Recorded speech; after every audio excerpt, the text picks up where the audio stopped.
অদ্ভুত কালো বৃষ্টি ঝরছে তেহরানের আকাশ থেকে। বিষাক্ত মেঘে ছেয়ে গেছে দিগন্ত। জ্বালানি স্থাপনা ও তেল সংরক্ষণাগারে মার্কিন ইসরায়েলি হামলার পর ভয়ঙ্কর এই দৃশ্য দেখা যাচ্ছে ইরানি রাজধানীতে, যেখানে বৃষ্টির পানি স্বাভাবিকের তুলনায় অনেকটাই কালচে এবং তেল জাতীয় পদার্থে মিশ্রিত। ধারণা করা হচ্ছে জ্বালানি স্থাপনাগুলোতে হামলার ফলে আগুন ও ধোঁয়ার মাধ্যমে তেলের কণা বাষ্পীভূত হয়ে বৃষ্টি আকারে ঝরে পড়ছে। চারু স্টাইলিশ লিভিং।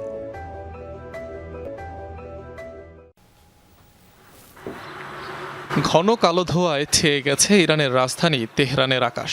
ঝরছে বিষাক্ত কালো রঙা বৃষ্টি। সরাসরি সম্প্রচারকালে অস্বাভাবিক বৃষ্টিপাতের সেই দৃশ্যই দেখাচ্ছিলেন সিএনএনের এক প্রতিবেদক। The rainwater is actually black, also saturated.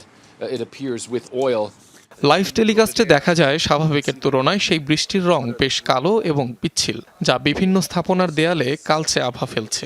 নানাভাবে মোছার পরও তা উঠানো যাচ্ছে না। This sort of oil.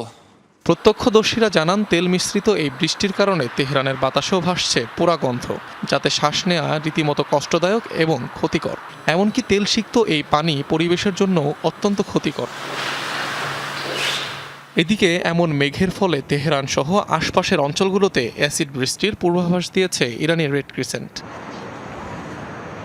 শনিবার তেহরানের বেশ কিছু জ্বালানি স্থাপনায় হামলা চালায় যুক্তরাষ্ট্র ইসরায়েল। এর ফলে স্থাপনাগুলোতে থাকা বিপুল পরিমাণ বিষাক্ত হাইড্রোকার্বন, সালফার ও নাইট্রোজেন অক্সাইড বাষ্প হয়ে বায়ুমণ্ডল ও মেঘে প্রবেশ করে, যা থেকে শুরু হয় অদ্ভুত এই বৃষ্টি। অনিক রহমান, যমুনা নিউজ।